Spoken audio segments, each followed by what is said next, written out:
Hi, it's Lisa here from Soul to Soul Yoga. So in this brief tutorial, this is a little bit about gaining a bit of confidence in order to go upside down in a handstand. Now, if you're used to being upside down in things like headstand or even downward dog, you're used to that feeling of the head below the heart. So this isn't for beginners. It's not for some people who are just starting their journey.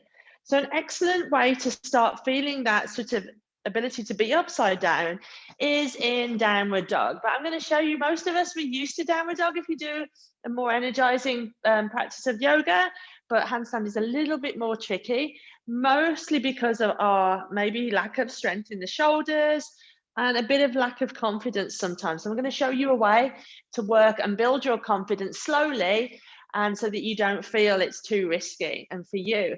So the first thing to do is downward dogs. Okay, so downward dog, the head is below the heart. I'm going to bend the knees for this one. So just, you can have the legs bent, whatever. And we hold it here, pressing through the hands. You've got to really strengthen the arms for a handstand so you don't collapse. One of the key things to remember is if you bend your arms, your shoulders become weak and you can go down. If you keep your arms locked, you're not going down on your head. It's just impossible. There are other ways you can fall, and we'll cover that another time. So the main thing is first finger forwards, inner elbows forwards, and lock your shoulders like this. Bang. You can hold here in a cat stretch, come to downward facing dog.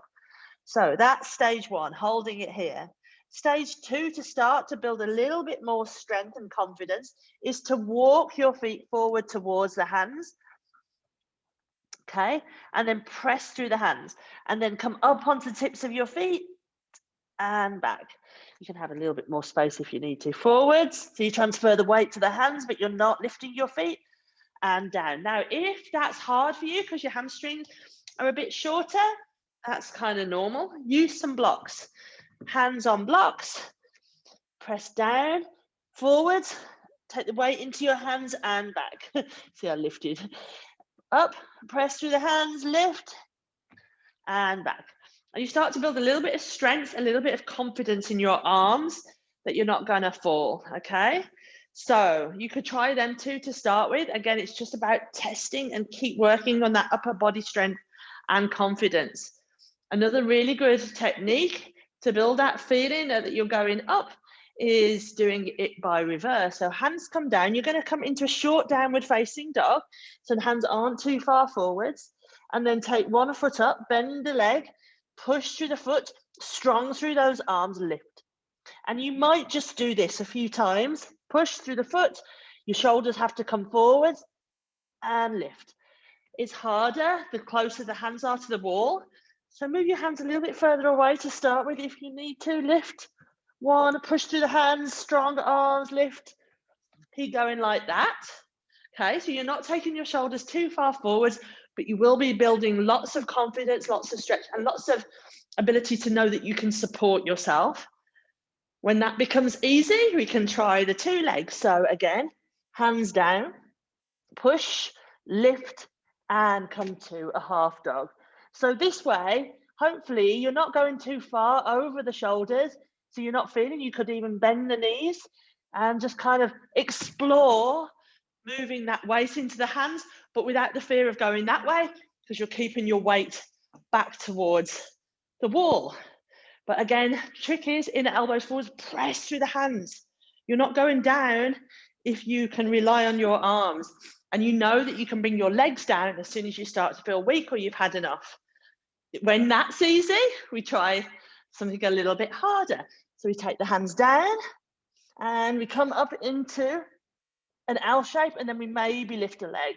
Okay, so now you might start feeling, oh, I'm going forwards. Press your hands back. You can bend the knees, explore that point where you're feeling a little bit scared. Keep pushing through the hands. Come back. Do one leg, do the other leg. Okay, so then comes a big day when you're going to jump up to handstand. The main thing you've got to remember is if you see your arms straight and locked, you are not going down. Okay, so really work on that strength and confidence first. But when you're ready, you can have a go at kicking up a wall. And you can come forward. So always start up like this to start with. especially if you're less mobile in the legs, point the toe, bend the knee, hands come down. Now lock your arms out and kick up. And you might just start by kicking a little bit like this. Okay, so remember, if you bend your arms, you're going down. If you're strong arms, kick, kick, maybe kick up, maybe not, and down. Okay, other side, try and do both legs. See, one will be easier. So while you're still learning the confidence, do your easier side to start with. But once you're confident going up, do both sides, because you'll get used to that habit and you'll get an imbalance. So again, this is my slightly trickier side. Hands come down, press. Up, up, press through the hands. Remember, strong arms. You bend them, you'll go down, press. And then maybe we go up, press, and hold. Okay. When you're up, press through the hands. Look between your thumbs, and then try to bring your hips over your wrists. Squeeze everything towards the midline. Coming down when you're ready.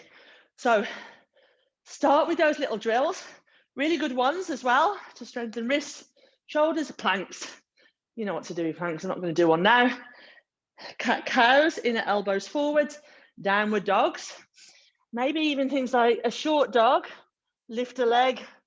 Here, this is like a handstand, remember? Put onto the toes. Other side.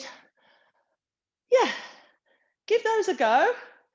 One up the wall with your feet, one at a time, really good to start training.